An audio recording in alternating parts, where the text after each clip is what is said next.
Oke, ada Halo, halo. Shalom. Shalom. Gimana kabarnya Elia? Silakan Baik, baik, nyalakan baik. kamera. Aduh, saya nih palsu nih. Nah, mantap. Gimana kabar Elia? Baik, baik, baik, baik, Bang. Iya. Apa kabar di sana? Baik, puji Tuhan baik. Kapan nih mau datang main-main ke sini? Waduh, aku nggak bisa datang ke sana. Aku kan kemarin ngurus visa ditolak. Nggak bisa. Oke. Ya pelan-pelan lah. Ya, jadi aku cuma mau ini aja sih, Bang, mau sampaikan ya ke teman-teman. Ya, kalau apologetika itu kan kita saling support ya. Jadi bukan saling inilah sirik-sirikan, iri-irian, karena apa sih alasan kita untuk begitu? Karena kan kita melayani Tuhan yang sama gitu. Aku secara pribadi banyak belajar dari Bang Edis ya untuk bagaimana cara kita melawan mereka yang sebelah, dari yang lain-lain juga yang mungkin saat ini jadi rivalnya gitu. Jadi kita tuh saling melengkapi lah gitu. Jangan mempertajam perbedaan lagi gitu. Kalau masalah perdebatan kemarin, saya pikir itu hanya ya perbedaan disi-disi aja, cuma karena ya gitulah ya, terlalu dipanas-panasin, terlalu diumbar-umbar sehingga mempertajam perbedaan itu gitu. Iya, dan Jadi membuat banyak kadrun senang itu. Iya. Jadi buat Bang Edis ya semangat terus aja sih untuk visi-visi yang dari Tuhan yang akan mau disampaikan. Karena kita nggak tahu loh, yang aku lihat ya, yang dari pelayanan yang Bang Edis lakukan ini itu banyak tuh yang udah Kristen jadi yang sebelah pada balik-balik lagi. Ya, banyak sekali. Yang pada mualaf itu akhirnya memang sudah meninggalkan Islam lagi. Begitu. Iya, pada balik lagi gitu loh. Karena mereka sadar betapa buruknya ajaran itu gitu. Kalau kita di Indonesia memang ya mungkin dengan cara Bang Edis tuh nggak mampu, nggak bisa karena ya demi sustainability pelayanan kan, tahulah ya gimana ya gitu. Tapi jadi teman-teman, maksud saya gini ya, semua orang punya ladangnya, semua orang punya talenta, semua orang punya bidangnya, ada yang menanam, ada yang menyiram, jadi ya saling support lah gitu. Nah, iya, betul. dan kita Itulah tahu makanya teman-teman, iya.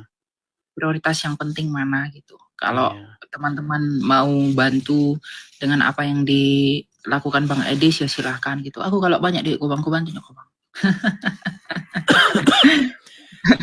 Jadi kalau memang benar-benar tulus begitu ya, kenapa tidak senang dengan pekerjaan yang sama-sama pekerjaan kita gitu. Kalau tulus. Tapi kalau ada sudah motif-motif tertentu ya seperti itu. Motifnya sudah beda gitu. Meskipun ada kekurangan di antara kita masing-masing ya dimaklumi aja gitu loh. Saling menutupi aja gitu. Bukan malah dikorek-korek apalagi mengumbar-ngumbar, itu kan nggak bagus. Betul sekali. Jadi aku mau nyampaikan semangat selalu buat teman-teman yang mau support Bang Edis, silakan disupport teman-teman karena kita ini mau melakukan pekerjaan Tuhan. Pada akhirnya kita akan tahu bagaimana, kan dari buahnya kita dikenal. Iya. Thank you. Padahal kita ada agak sedikit nih, tapi nanti kalau gini dibilang kita bahas-bahas lagi. Kenapa? Kan sebenarnya kita para apologet ini itu beda jam terbangnya dengan bapak-bapak gembala begitu. Karena ada sebagian oknum begitu. Bapak-bapak pendeta yang coba memasuki ranah apologetika. Padahal saya ini berdebat dengan orang Islam, kalau misalnya bisa dihitung, mungkin udah ribuan kali saya debat dengan orang Islam. Tapi jadwal khotbah saya jauh di bawah bapak-bapak pendeta. Makanya saya kalau khotbah nggak bisa, saya gagu-gagu kalau khotbah.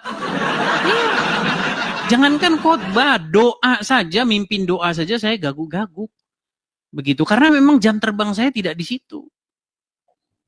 Begitu. Jadi maksud saya begini, kemarin itu kita sudah membawa satu argumen yang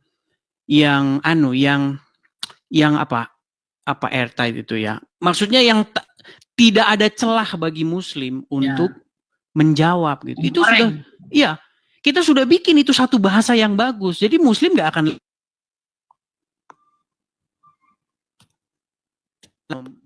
menyerang kita gitu. Tapi ada ya dalam tanda kutip oknum-oknum gitu ya dari orang-orang tertentu yang ingin merubah mengenai keselamatan gitu loh.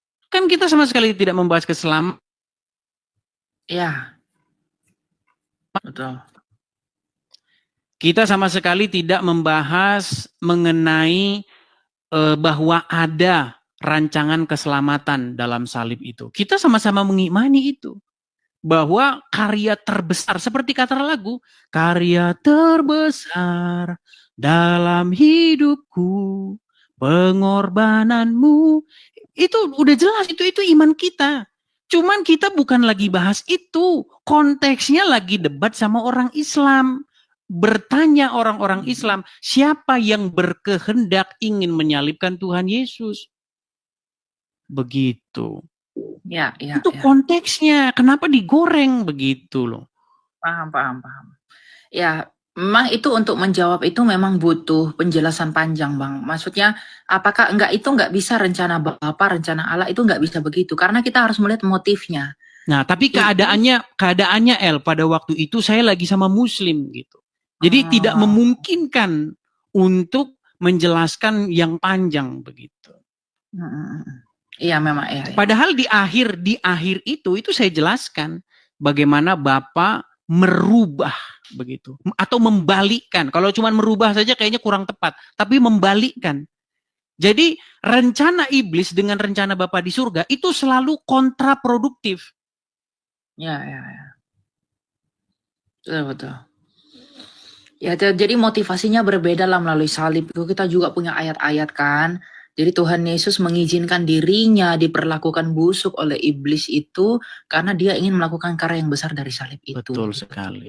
Jadi karya yang baik yang kita terima dari salib yaitu dari Allah karena pihak Allah sendiri yang melakukannya.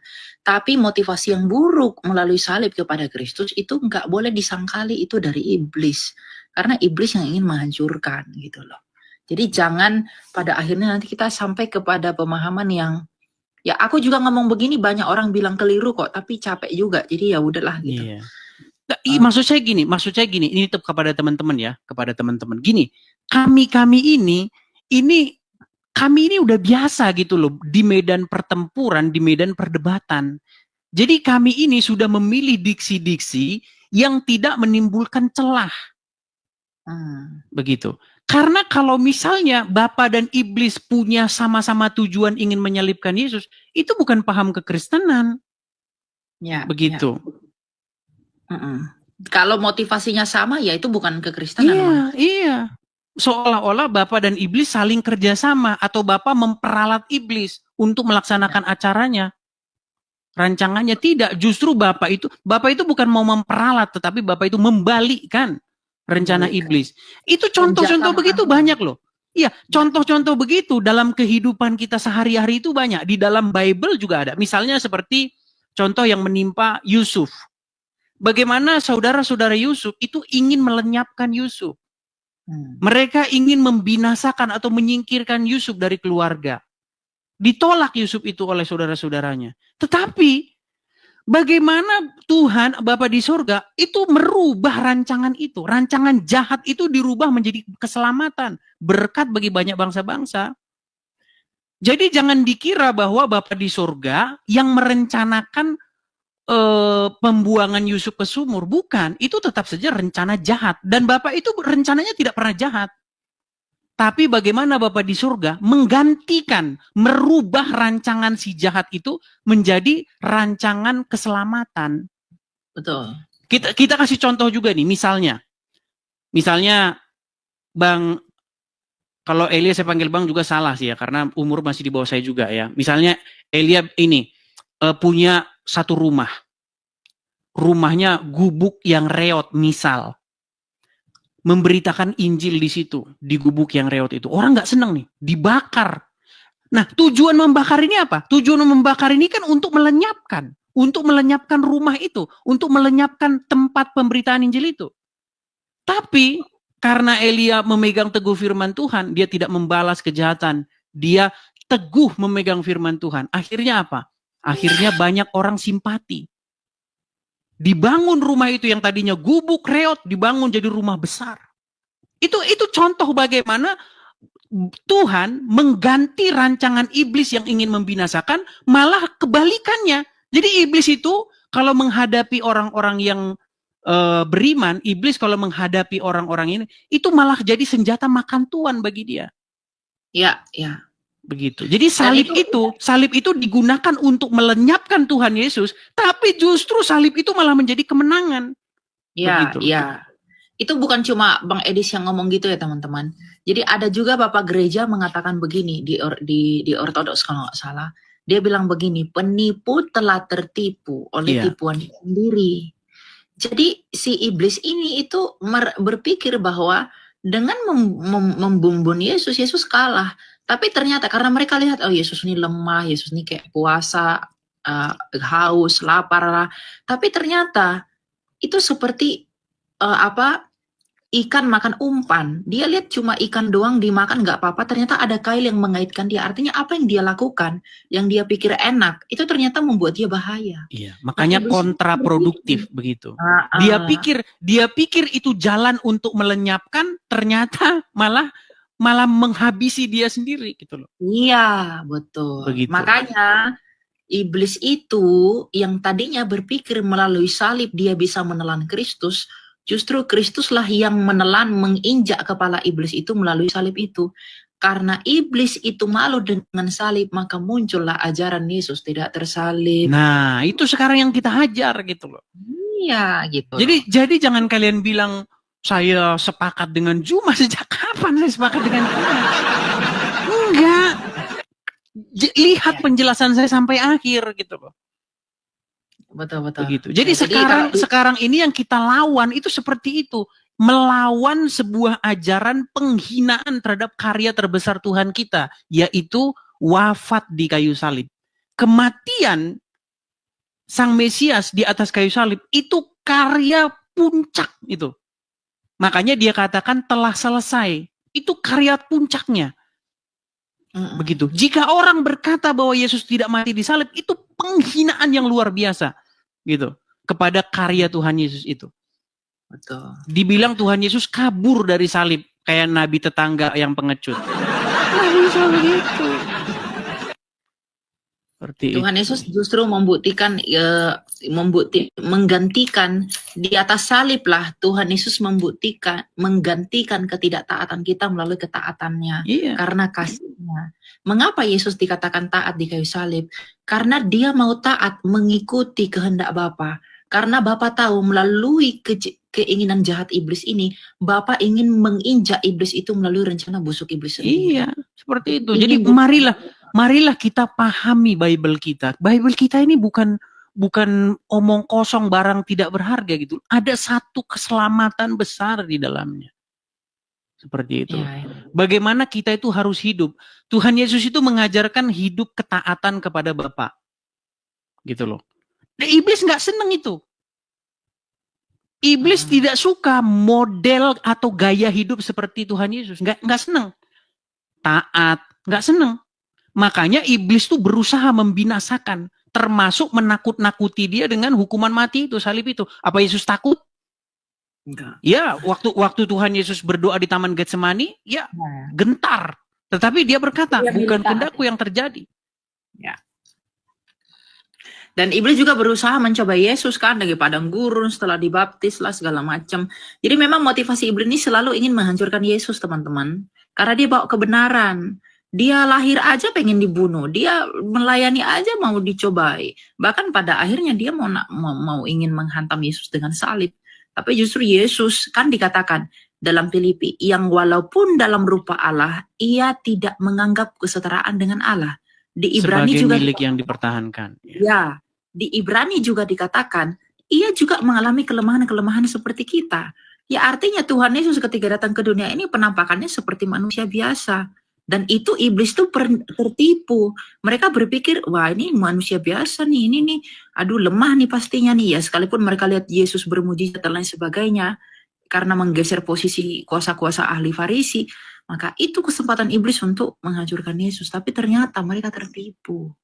Jadi salib itu yang tadinya adalah eh, keinginan iblis untuk menghancurkan Yesus, tapi justru melalui salib yang samalah Tuhan Yesus mengalahkan iblis itu. Dan yang kita terima adalah kemenangan Kristus, maka sekarang karya keselamatan dari salib itu datang dari Allah kita, karena Allah kita lah yang mengubahkan makna dari salib itu. Iya, itu. Jadi supaya teman-teman kalau pakai salib ngerti makna di baliknya begitu. Jangan seperti tetangga sebelah pakai bulan nggak tahu bulannya dari mana datangnya.